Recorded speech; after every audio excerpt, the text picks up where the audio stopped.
যেহেতু মিয়ানমারের সঙ্গে এখন আর আমাদের কোনো স্থল সীমান্ত নেই, যে ঝুঁকিটি আছে সেটি বিমান হামলা, এবং সে কারণেই বিমান বাহিনীকে তিনি সদা প্রস্তুত থাকতে বলেছেন। এখনো কিন্তু এক ধরনের ভদ্রতার আবরণ তিনি মেনটেন করে গেছেন।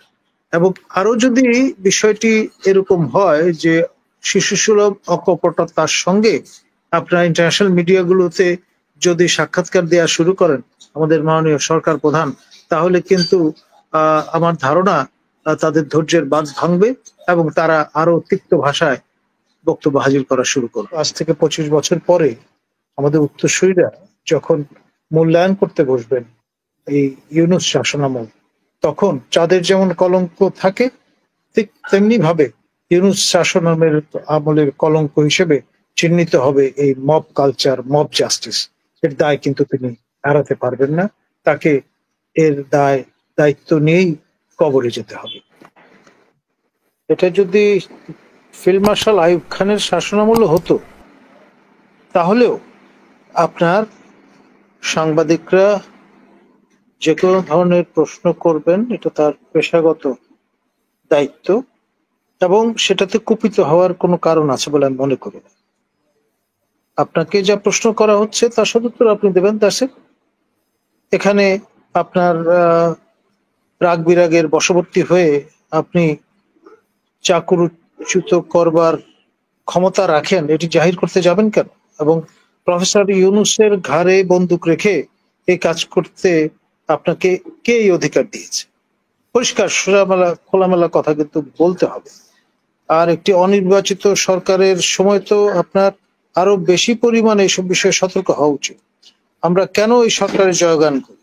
এই জন্যে করি যে আপনার ডিজিটাল সিকিউরিটি অ্যাক্ট, তারপরে সাইবার সিকিউরিটি অ্যাক্টের মতো ঘেরটোপ দিয়ে আপনি দেশ শাসন যাতে করতে না পারেন, সেই জন্যই তো এইরকম সরকারের আগমন।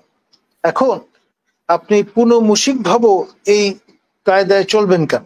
সেটা তো কোনো অবস্থায় আমরা স্বাগত জানাতে পারি না। আমি তীব্রভাবে এ ধরনের আচরণের নিন্দা করব, এবং জনগণের করের টাকায় আপনি মন্ত্রীর সম্মান যে কোনো মূল্যে আপনাকে বজায় রাখতে হবে, সেটির অপব্যবহার করা কোনো অবস্থায় কাঙ্ক্ষিত নয়, প্রত্যাশিত নয়, এবং সেটি চলবে না। ধন্যবাদ। আমি আরেকটি বিষয় জানতে চাই যে ডক্টর ইউনূস যে যুদ্ধের কথা বলছেন সেটা নিয়ে অনেকেই আলোচনা করছেন যে আসলে কেন যুদ্ধের কথা উনি বারবার বলছেন। যদিও বলেছেন আমাদের পূর্ববর্তী বক্তা ডক্টর মনিরুল ইসলাম বলেছেন, ডক্টর মঞ্জুর আহমেদ চৌধুরীও বলেছেন। আপনার কাছে একটু শুনতে চাই যে আসলে কেন উনি বারবার বলছেন? এরকম কোনো সম্ভাবনা আছে আওয়ামী লীগ কোনোভাবে আঘাত করতে পারে কিনা, বা ভারত পাকিস্তানের নিজেদের মধ্যে যুদ্ধ হলে আমাদের উপর কোনো আঘাত আসতে পারে কিনা? সব মিলে আপনার কাছে একটু শুনতে চাই এই বিষয়ে। ধন্যবাদ। দেখুন, আসলে পাশাপাশি তারেক রহমানও কিন্তু সতর্ক করেছেন, ওনাকে সতর্ক থাকার জন্য বলেছেন। দেখুন, কনটেক্সটটা খুব গুরুত্বপূর্ণ। দেখতে হবে কোন প্রেক্ষিতে কোথায় বসে আমাদের প্রফেসর ইউনূস এই বক্তব্যটি রেখেছেন।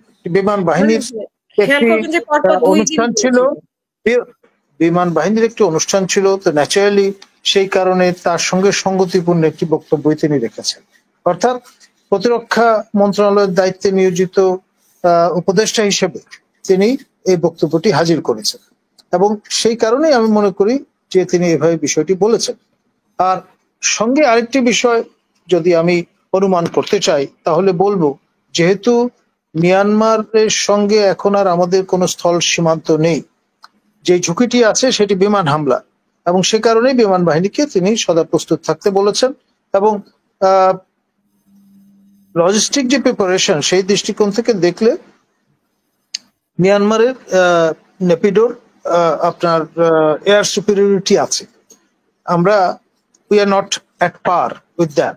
তো সেই জন্য আমাদের যদি ডেটারেন্ট অবস্থান বজায় রাখতে হয়, তাহলে আমাদেরকে অবশ্যই সতর্ক হতে হবে, অপারেশনাল কমব্যাট ক্যাপাবিলিটি থাকতে হবে, এবং অ্যাট পার যতটা পরিমাণে পারা যায় যদি সেই সক্ষমতা অর্জন করতে হয়, সেই জন্য আমাদের ওয়ার টয়েস সংগ্রহ করতে হবে।